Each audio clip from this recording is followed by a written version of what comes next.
Pinay po ito. Nandito po kami sa Alsar Hospital. Ayan. Yung kasama ko ayan. Katatapos lang namin. Nahinintay namin yung driver kasi kulang yung pambili namin ng gamot. So, binigyan siya ng pera ng ama namin ng 300 kasi wala siyang health card. Tapos, nagpa-check up na siya. Mabilis lang. Ayan.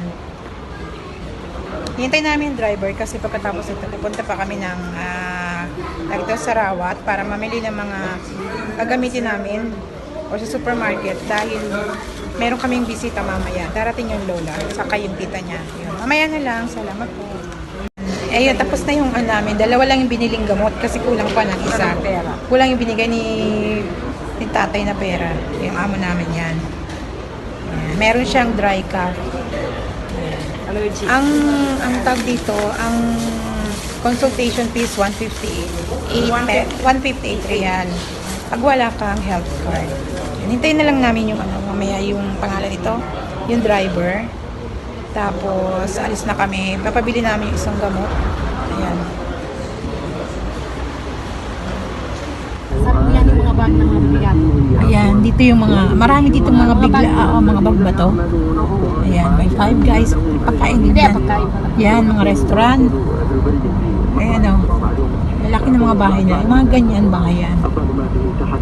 Bigati ng mga itsura ng mga building dito. Tapos, walang lumalabas na tao kasi sobrang init lahat ng sasakyan.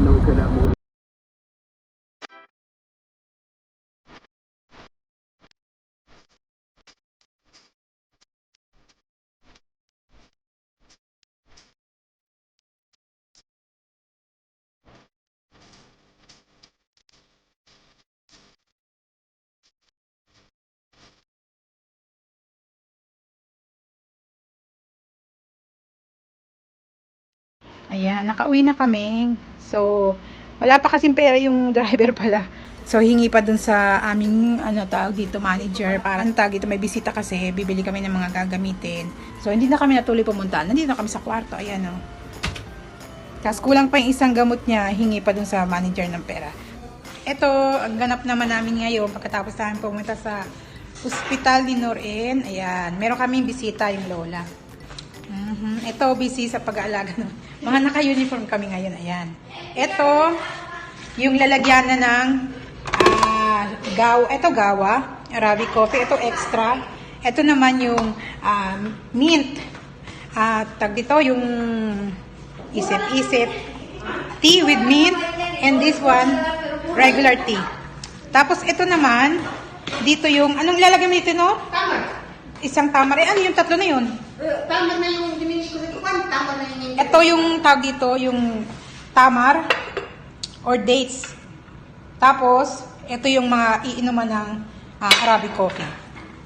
Tapos mag-aayos rin tayo ng mga lagayan ng tea. Meron na kami doon naka-ready. Ito pa pala yung lagayan ng tea. Papakita ko sa inyo. Ito. Kasi pang bisita, kailangan bonggacious. Ano kayo? Tapos ito, yung lalagyan namin ng mga tag dito, mukasarat. Ibig sabihin, lalagyan ng nuts. 3 klase.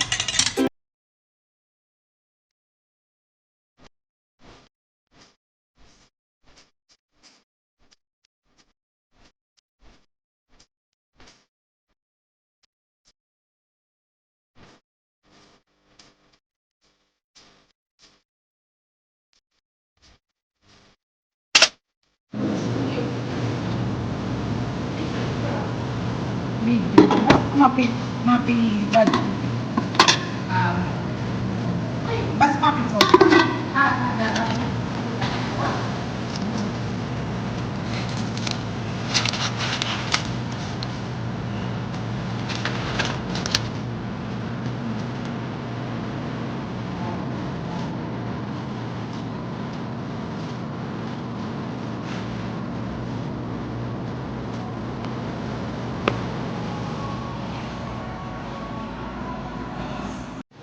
May update na, dumating na ang aming pinakahintay na bisita.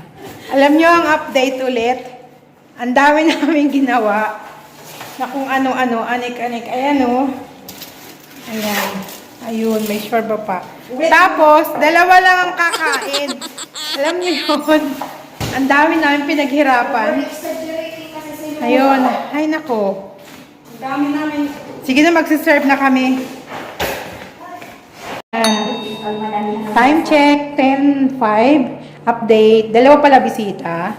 Tapos, plus alalay.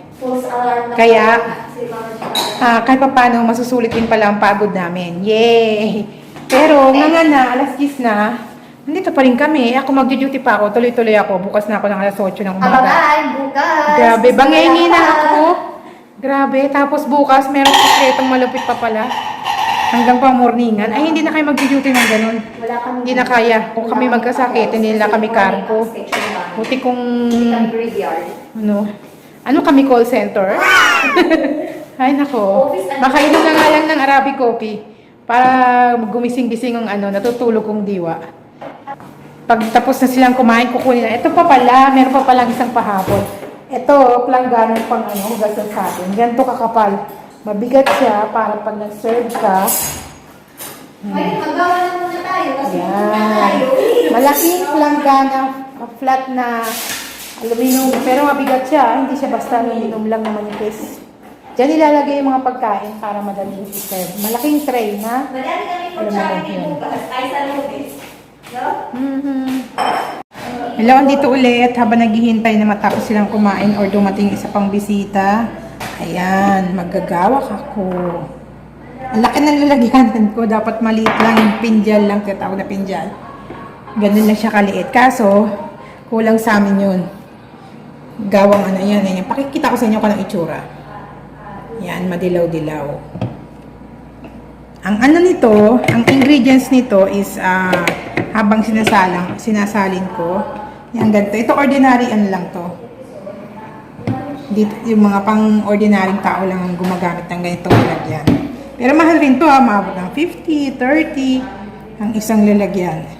Kasi kunin nyo yung pang made in Germany kasi magandang gamit. Dilaw na dilaw siya kasi marami siyang tawag dito. Bakit madilaw to sobra? Ay, hindi pala ako pwede mag-wash out bukas kasi magpa-fasting pala ako. Ayan. Monday. Sobrang dilaw ng gawa na diniliver ngayon. Ayan Tutok sa inyo. Ayan. Wala siyang coffee mate. Dapat nilagyan siya ng coffee mate. Pero ayoko kasi, di ba, mga herbal lang to. Arabic coffee na ground. Tapos pinapakuluan siya ng mga half hour to 1 hour, ganun. Depende. Tapos sa pinakabandang huli, lalagyan ng pangalan to, hail. Saka ng ilang minuto, tapos tatanggalin na to sa sala. Ang ingredients nito, Arabic coffee, ginger, grated. Tapos minsan nilalagyan ng tawag dito, nakalimutan ko na yung ibang ingredients. Matagal na kasi ako hindi nakakagawa ng ganito. Nagsalag-salang ng Kasi nagtatry rin ako magawa nito. Ayun. Yan. Ang laki Dapat supposed to be parang 1/4 lang nito ang pag-inom nito. Kaso, yan. I miss Arabic coffee.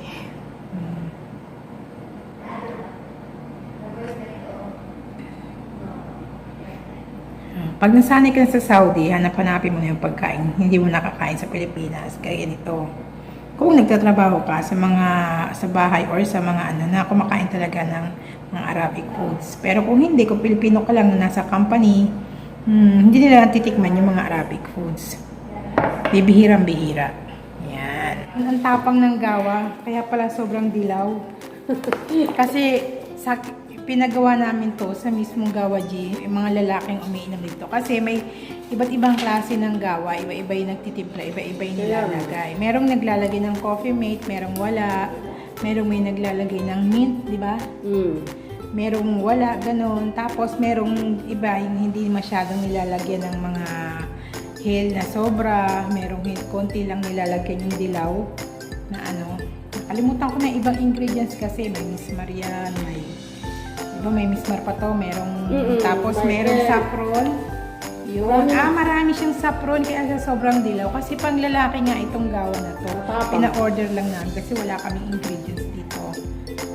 Madali lang mag-boil kasi ipagsama-sama mo lang yung Ricardo. Pero ang importante, kailangan mo siyang alam yung proportion kung ano. Kasi kung hindi, iba-iba yung timpla kasi ng paggawa ng gawa. Parang gumagawa ka rin ng kape. Iba-iba yung iba-iba yung kung iba-iba yung measurement, iba-iba yung kinalalabasan. Ganito rin yung Arabic coffee. Ayan. Pagkain nila. Ayan. Simple lang. Kasi walang kusinero. May sakit yung kusinero. Yan.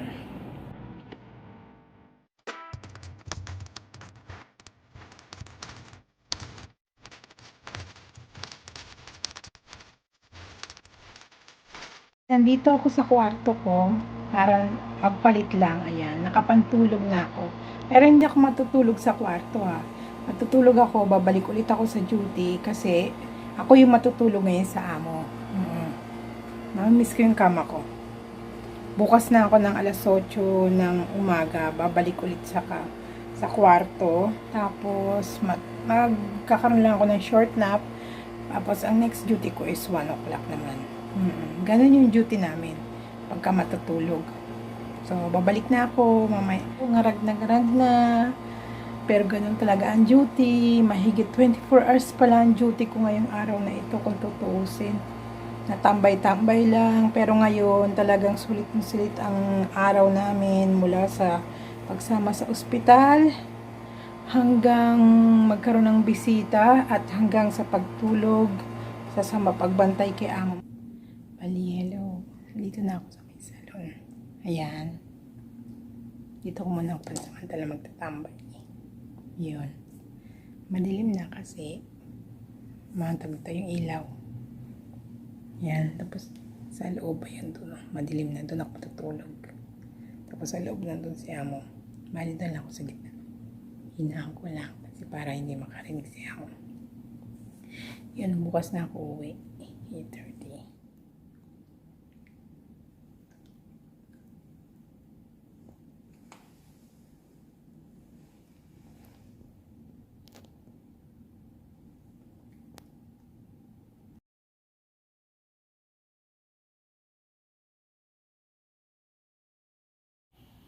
Dito ko natutulog guys. Ayan. Ang magbabantay kaya mo. Bumaba na siya. Wala naman tao dito. So, kasi ayoko marinig. Sige, bye-bye. Mamaya na. Time check. Almost 9 na. Ng umaga. Ako bababa. Ito na lang pala. Ayan. 9. Time check. Ayun. Nakikita niyo. 9:25. Yan. Nandito na. Ngayon ako aalis, pero natapos na ako ng 9. Ayun, nandito na yung kasama ko. Nagpang-abot na kami. Kaya pala, may narinig akong maingay na sa baba. Yung pala dito na to. Kasi nag-ayos pa ako sa taas. Yan, ang pa-morningang duty. Ganyan kaming mga OFW nagtatrabaho sa mga Royal True Orange. Yun. Maraming salamat sa panonood. Si Smorgasbord Pinay po ito. Don't forget to subscribe, share, like, and hit the bell button notification. Maraming pong salamat. Uwi na po ako. Papahinga na ako sa kwarto. Mamayang 1 na ako babalik or 12:30. Thank you very much po sa panonood. Bye!